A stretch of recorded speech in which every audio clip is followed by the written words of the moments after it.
Ji this video is about the gamma function, right. Gamma function है क्या? Gamma function is a definite integral which is a function of n and is denoted by gamma n, where gamma n is equals to 0 to infinity integral of e minus x to the power n minus 1, where n should be a positive number, right? अच्छा, इसमें क्या है हमारे पास जो ये gamma function होता है, पहली बात है कि ये एक जनरलाइज्ड फॉर्म होती है जो कि समझ लें कॉम्प्लेक्स नंबर को फिक्टोरियल के थ्रू हल करने में हेल्प देती है, ठीक है ना। जहाँ पे हमें कॉम्प्लेक्स नंबर्स मौजूद हों और आपकी इंटीग्रेशन उसकी हमें करनी हो, लेकिन उसकी सर्टेन कंडीशन, और कंडीशन आपके पास ये गिवन है कि ई और एक्स की फॉर्म में हो, ई की power minus x into x to the power n minus one, right. और इसमें आपके पास सिर्फ एक ही पैरामीटर मौजूद होता है। अब इसमें हमारे पास अगर ये वाली फॉर्म है तो हमें इसको इंटीग्रेट करने के बजाय सिर्फ इसकी जगह हमें क्या लिखना होगा, गामा एन, और गामा एन लगाने के बाद हम ये सर्टन प्रॉपर्टीज़ यूज़ करके सवाल सॉल्व कर सकते हैं। ये प्रॉपर्टी क्या है, कम टू दैट पॉइंट। पहले हम इस फंक्शन को ज़रा एक बात इसमें समझ लें। इसमें दो इम्पॉर्टेंट बातें हैं। यहाँ यूज़ किया गया है डेफिनेट इंटीग्रल का वर्ड। तो डेफिनेट इंटीग्रल के लिए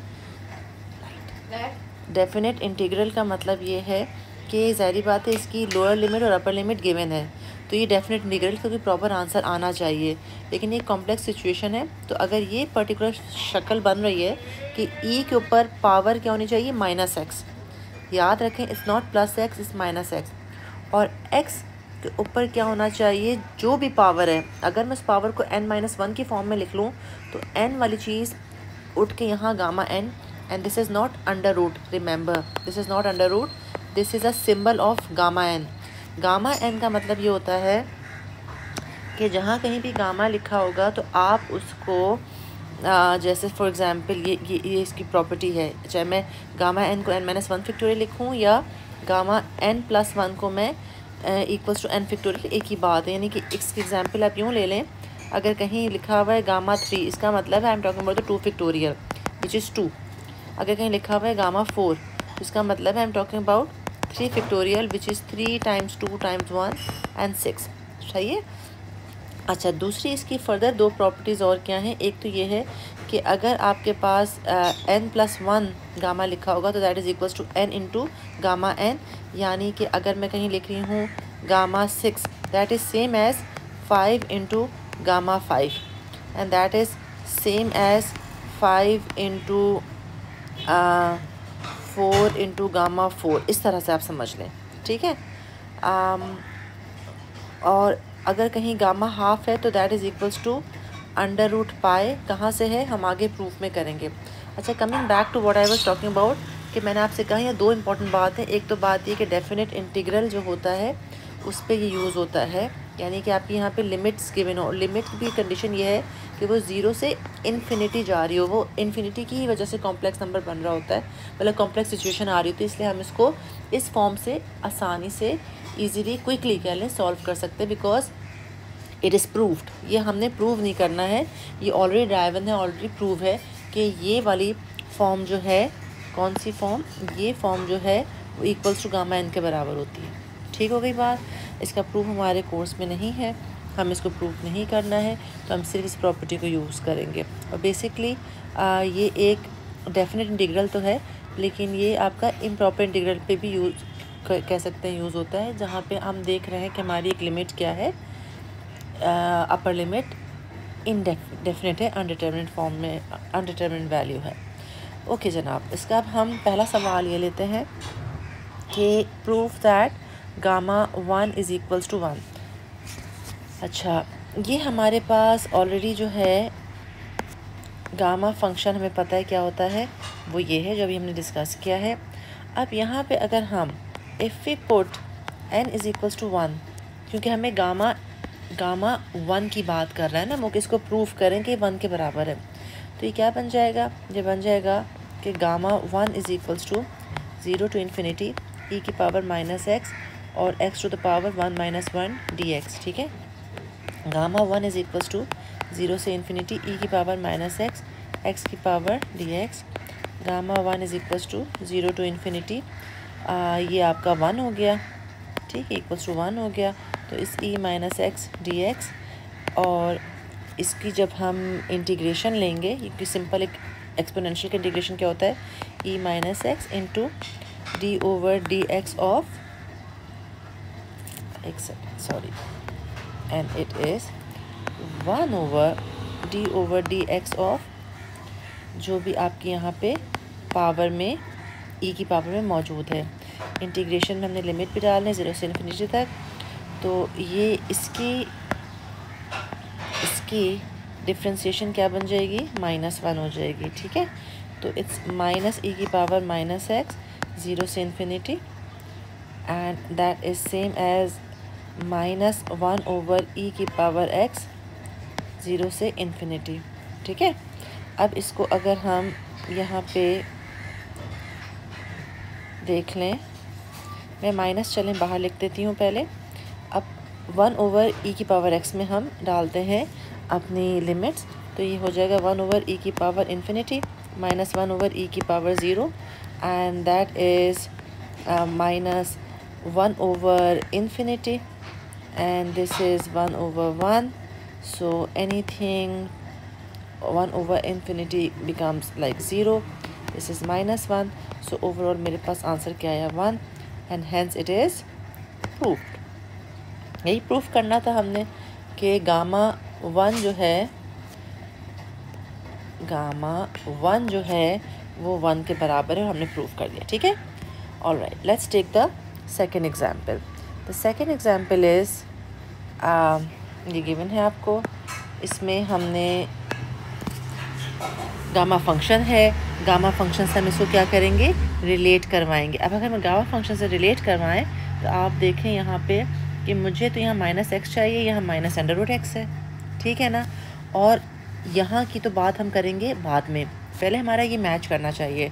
तो मैच करने के लिए हम क्या करेंगे, इसको ट्रांसफॉर्म कर लेंगे। Let under root x is equals to u, ठीक है। तो हम x की दुनिया से बाहर होकर u में ले आएंगे ताकि वो बिल्कुल यही फॉर्म बन जाए, e की power minus you and so on.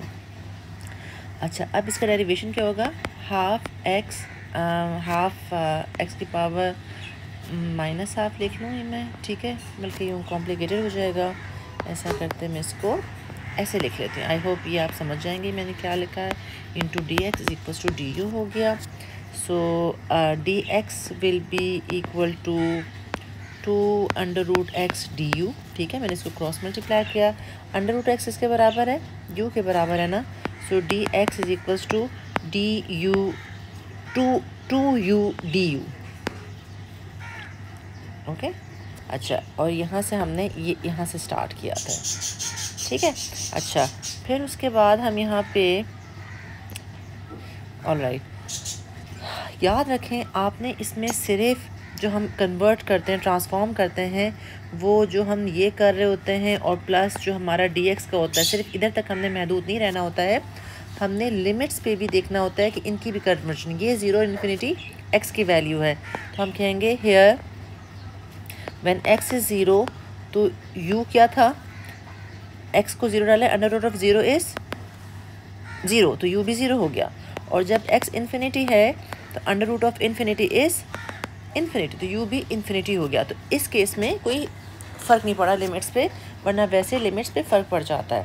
तो अब ये मेरा u की दुनिया में हो गया 0 से infinity, and this is e की पावर माइनस u हो गया इनटू अभी x की पावर 1/4 है ना। अच्छा, इसको हम ये करते हैं, यहाँ से आप ज़रा देख लें, x की पावर 1/2 किसके बराबर, u के, यही हमने लिया है ना। अब हमें x की पावर 1/4 देखना है, तो x की पावर 1/4 करने के लिए मैं क्या करूँ, इसको सिंपली अगर मैं x की पावर 1/2 को मैं मज़ीद 1/2 से मल्टीप्लाई कर दूँ तो मुझे इधर भी 1/2 से करना पड़ेगा, ठीक है। तो अब ये क्या मेरा हो जाएगा, ये चीज़ बन गई x की पावर 1/4, यानी x की पावर 1/4 की जगह मैं अब यहाँ क्या लिखूँगी, u की पावर 1/2, या फिर मैं से अंडर रूट ऑफ u लिख सकती हूँ, द सेम थिंग। और यहाँ पे dx किसके बराबर है, 2u du के बराबर है, तो इट्स 2u डी यू। अब मैंने सारा कुछ u का सब्सिट्यूट कर दिया, u की दुनिया में आ गई मैं। तो 0 से इन्फिनिटी e, अच्छा 2 को तो बाहर लिख लें, नंबर है e माइनस यू। अच्छा यहाँ u की पावर 1/2 है, यहाँ 1 है, तो 1/2 और 1 को ऐड किया तो 3/2 आ गया, u की पावर 3/2 डी यू। सही है। अब हमने गामा फंक्शन से फिर इसको मैच किया, तो गामा फंक्शन के से जो मैच किया तो गामा फंक्शन ये कहता है e की पावर -x कहता है और x की पावर n-1 कहता है। तो हम बिल्कुल सही जा रहे हैं। सिर्फ हमें यहाँ पे 3/2 की जगह क्या करना है, n-1 की फॉर्म में लिखना है, तो इट्स अ हाफ प्लस 1। ठीक है, मेंटली भी आप कर सकते हैं इसको कि हाफ प्लस 1 इज़ 3/2। और अगर आपका दिल नहीं है नहीं बल्कि सॉरी +1 क्यों मैं कर रही हूँ, माइनस करना है ना मुझे, ठीक है, तो 5/2 हो जाएगा। It's 5/2 minus 1 is 3/2। अच्छा लेट्स से मुझे because of exam stress and all that मुझे नहीं एकदम जहन में आ रहा है कि क्या फ्रैक्शन होना चाहिए, तो आप सिंपल ये करें कि मुझे 3/2 की जगह क्या चाहिए, n-1 चाहिए, यही है ना, 3/2 की जगह n-1। यहाँ से आप n निकालें तो n क्या हुआ मेरा, n इज़ 3/2 + 1, तो ये 5/2 आ गया। इसका मतलब है कि n की जगह मैं 5/2 रखूँगी और -1 तो मेरा फॉर्म बन जाएगी। ठीक है, ओके। तो अब ये मेरा हो गया 2 0 इन्फिनिटी e माइनस यू और u की पावर 5/2 - 1 डी यू। बस ये मेरे गामा की फॉर्म बन गई है। अब मैं यहाँ पे प्रॉपर्टी अप्लाई कर दूँगी कि this is same as to gamma 5/2, क्योंकि वो किसके बराबर होता था, गामा n ना, और n आपका क्या था, ये आपका n था, ऐसे ही है ना, तो इसको मैंने 2 ये लिख लिया। अब आपने यहाँ पे फर्दर जो हमने स्टार्ट में 2-3 प्रॉपर्टियाँ आपको बताई थी, उसको आपने ये वाली को आपने यूज़ करते हुए इसको सिंप्लीफाई करना है। ठीक है ना, तो अभी हम इसको मज़ीद आप इसको कैसे लिख सकते हैं, इसको हम, क्योंकि वैसे अगर सपोज़ कर लो 5/2 की जगह यहाँ पे फॉर एग्ज़ाम्पल मैं बात कर रही हूँ, ठीक है, फॉर एग्ज़ाम्पल अगर ये मेरे पास यूँ होता ना 2 और 2 इंटू गामा 5, तो इसको मैं क्या करती, 2 टाइम्स गामा 5 का मतलब क्या होता, 4 फैक्टोरियल, और मैं कैलकुलेटर में डाल के आंसर निकाल लेती। लेकिन ये गामा 5 नहीं है, ये गामा 5/2 है, तो अब मुझे फ्रैक्शन में ही इसको मूव करना होगा। तो फ्रैक्शन में मूव करते हुए बनेगा, पहला 2 होगा, और मैं कौन सी प्रॉपर्टी लगा रही हूँ, मैं लगा रही हूँ कि n+1 gamma is equals to n into n gamma. ठीक है ना, तो 5/2 है, तो 5/2 का मतलब ये हो गया कि अगर +1 वाली सिचुएशन देखा जाए तो इसमें से 3/2 बाहर आएगा और ये गामा 3/2 अंदर। फिर फर्दर हमने देखा इसका, तो 3/2 का बनेगा 1/2 बाहर आएगा और 1/2 अंदर। ठीक है, क्योंकि मैं 1/2 में +1 करूँगी तो ये बनेगा। ठीक है, ये वाला 3/2 इससे +1 है, ये 5/2 इस 3/2 से, यानी 3/2 में +1 करके 5/2 आया है, 1/2 में +1 करके 3/2 आया है। ठीक है, अच्छा अब जो आखिरी ये वाला पार्ट बच गया, यहाँ हम आखिरी प्रॉपर्टी लगाएंगे कि gamma half is equals to √π। तो अब यहाँ पर आखिरी वाले में 2 टाइम्स 3/2 टाइम्स 1/2 टाइम्स √π, ये हमने कंप्लीट सवाल सॉल्व कर दिया। अब कैलकुलेटर में डाल लें, यहीं कैंसिल वैंसिल करते हैं, तो इसका आंसर आ गया 3/2 √π। So that is your final answer. ठीक है, लेट्स डू नाउ क्विकली 1 और 2 मोर क्वेश्चंस ऑफ गामा, ताकि आपका माइंड और क्लियर हो जाए। अब यहाँ पे हमने जो है इसमें सबसे पहले आपने इसको मैच किया, मैच करने के बाद इसको आपने देख लिया कि मेरा पहला तो स्टेप होता है कि I don't want in the power x² √, कुछ नहीं चाहिए मुझे, सिंपल सादा सादा x चाहिए। तो मैं फिर से ट्रांसफॉर्मेशन करूँगी, ठीक है ना, let x² is equals to u, तो यहाँ से आ गया 2x dx is equals to du हो गया, और उसके अलावा अच्छा 2x dx के लिए हम क्या करेंगे, dx इज़ 1/2 du है, और x किसके बराबर है भाई, x जो है वो बराबर है √u के, तो ये चीज़ मेरी क्या हो जाएगी, dx is equals to 1/2 √u du। ठीक है, नाउ लिमिट्स को ज़रूर निकाला जाता है। तो जब x 0 है तो u क्या होगा, और जब x इन्फिनिटी है तो u क्या होगा। चूँकि x square equals to u है तो 0 का स्क्वायर 0 हुआ, इन्फिनिटी का स्क्वायर इन्फिनिटी हो गया। तो अब जनाब हम इसे लगा लेते हैं यहाँ पे 0 से इन्फिनिटी, e की पावर माइनस u हो गया, x की पावर 4।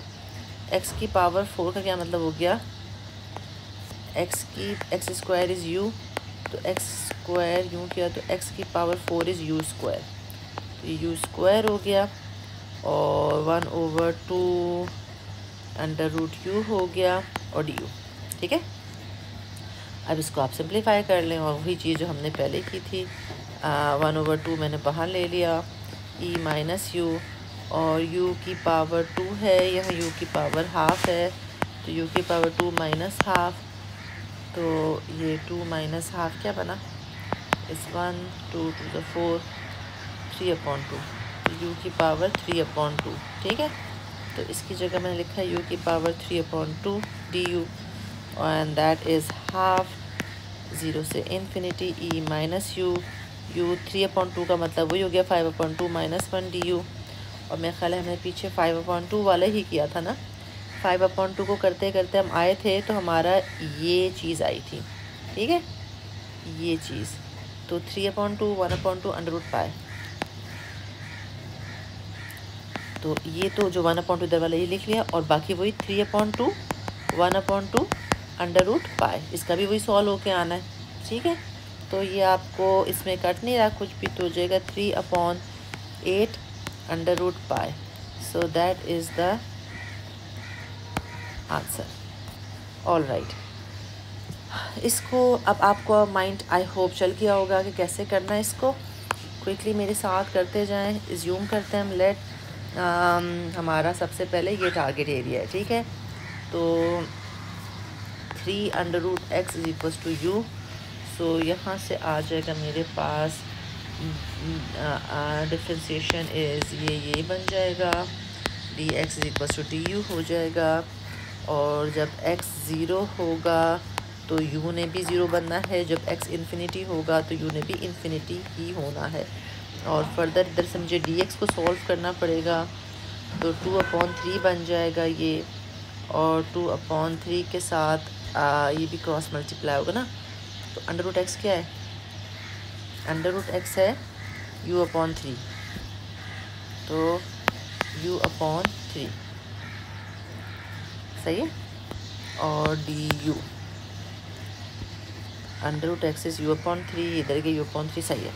तो अब मैंने इसको लिखा 0 से इन्फिनिटी, अंडर रूट एक्स की जगह मैंने लिखा है u/3, ई की पावर माइनस u लिख दिया, और डी यू की जगह लिखा 2/3 into u/3 into D you.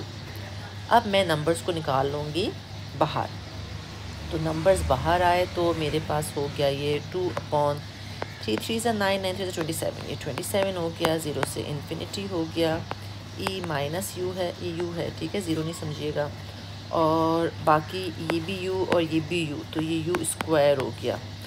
चलो u स्क्वायर हो गया तो थोड़ा सा हमारे लिए और नकल जल्दी हो जाएगा ये, है ना, 2/27 और 0 से infinity e minus you, u की पावर 2 का मतलब है u की पावर 3 माइनस 1 डी यू।